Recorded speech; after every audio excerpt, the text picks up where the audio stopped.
Hey Mob, Chantel Thompson, Barkindji Warrior, Yamika. I'm known by many names, but the most important thing you need to know about me is that I'm a life weaver. I weave together the roles of being Yamika, of being a mum, of being Ani Shan, of being the Barkindji Warrior, of being the warrior heart, of being the founder of the Kilana Foundation, of being a storyteller and an athlete. Whichever role it is that I hold, I am dream walking and dream weaving my journey into the world. A dream walker is someone who walks their steps guided by an aspiration or a calling bigger than themselves to be the change that they want to see in the world, in their own lives and collectively for those that they serve. And then a dream weaver is someone who has lived something in their world, who has some experience or knowledge or wisdom, and they have the capacity and the capability to pass that on to others, for others to be a beneficiary of who they've been and being in the world. And they have the space to hold where they can be a teacher or a guide in someone else's journey. This is a shorter version of a 30-minute video that I just did about Reconciliation Week 2024 and the call to action now more than ever. Reconciliation this year is different. It feels different due to the events of the 14th of October and everything in the lead up to that date, where the voice to Parliament and the call to enshrine Aboriginal First Peoples in the Constitution as the First Peoples of Australia was defeated. 6.2 million people voted yes, a significant greater number voted no. And this shifted the narrative of Australia forever. This will be a defining moment. And in many ways, it's taken us backwards, but in many ways, it revealed the truth of where we're at, of where people's real opinions are sitting. And whether you voted yes or no, I'm not here for that. What I'm here for is I had to sit back after that experience of 2023 and go, is reconciliation a movement that I want to be a part of? Is it something that I want to contribute and get behind and support in terms of being a voice, being an individual, and as a business and someone who is has influence and leadership in my community and through the spaces and the platforms that I've been gifted and called to?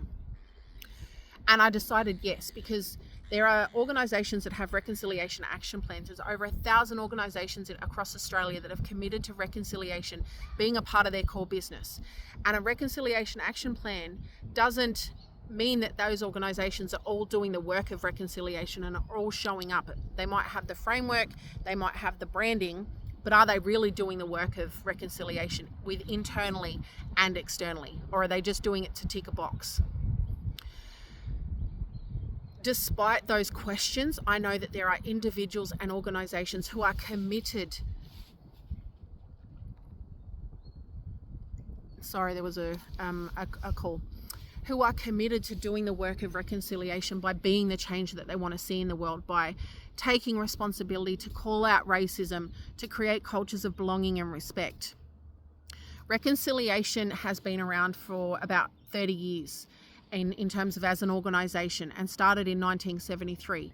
The key dates of the 27th of May to the 3rd of June were brought about because of the Mabo High Court decision and the successful 1967 referendum.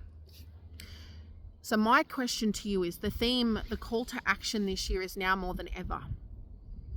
Because of what happened last year, now more than ever, we need people to be getting on board with reconciliation, to be walking with First Nations people, to be on the front lines with us, to be behind us and next to us as we continue to call for truth-telling, as we can continue to call for treaty, as we continue to call out racism and the real lived experiences and challenges that are ours and only ours to live through, that are symptoms of the cause of colonial systems and structures that were not set up to see us thrive or succeed. So if you are in an organisation or you within yourself feel called to contribute to reconciliation this year, how can the theme now more than ever speak to you? And if you take away the lens of it being a First Nations call to action, where in your world does the theme now more than ever speak to you? Is it violence against women? Is it rising mental health rates? Is it suicide rates? Is it the cost of living? Is it the global warming? Is it the wars going on in other areas of the world? Whatever it is that speaks to you, how can the call to action now more than ever activate within you your own sense of individual contribution to being a part of the change you want to see in the world. Because here's the thing, most people tap out to stepping into change or to stepping into areas like this because they're like, I don't want to get it wrong. I'm frightened I'm going to be caught, I'm going to make a mistake, or I'm going to do more harm than good. But here's the thing, if you get to have those thoughts as a part of going, should I contribute to this change? Then you are in a position of privilege and power, because for the rest of us, we live this, so there is no choice. If we bury our head, we are a part of contributing to the continuation of the problems and the challenges that we face. And if you feel this much discomfort sitting with the real truth of what it means to be a First Nations person in Australia today in terms of experiencing racism, deaths in custody, closing the gap, being an individual who is not only having to heal your own individual trauma, but moving a pathway to remembering your culture so that you can bring it through you.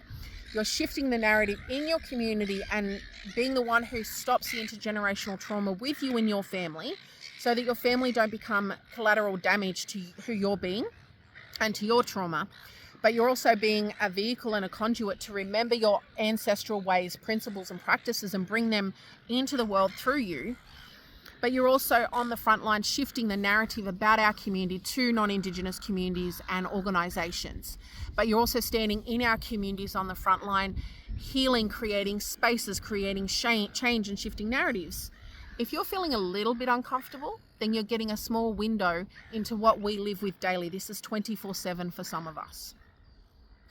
And for me, now more than ever, speaks to me on so many levels about my own mental health, about how I've been living in the world in the last 18 months at the mercy and the victim to my mental illness, not in terms of being a victim, but victimizing myself through the mindset, the narrative and the energy that I was focusing on.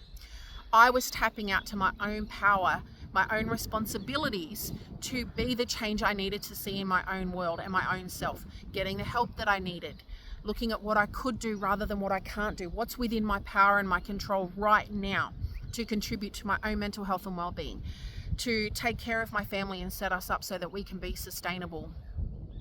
Violence against women, my contribution is through the Killarney Foundation, working with Aboriginal youth and women to empower them to remember their power, to remember their agency, and to create a space where their pain and their potential is welcome and they are empowered to write their own narrative from who they're being and who they are called to be, rather than the deficit narrative or their experiences that might have shaped them up to that point.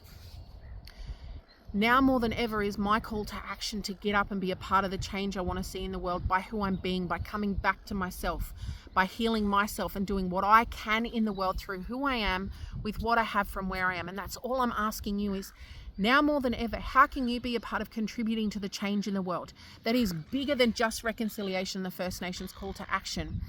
Of going, what is the thing that calls to you, that needs you right now, that by you showing up and using your influence and resources and capacity, you can be able to be a part of creating a momentum that the next generation gets to be beneficiaries of who you've been and being in the world rather than collateral damage, and bringing that back to reconciliation.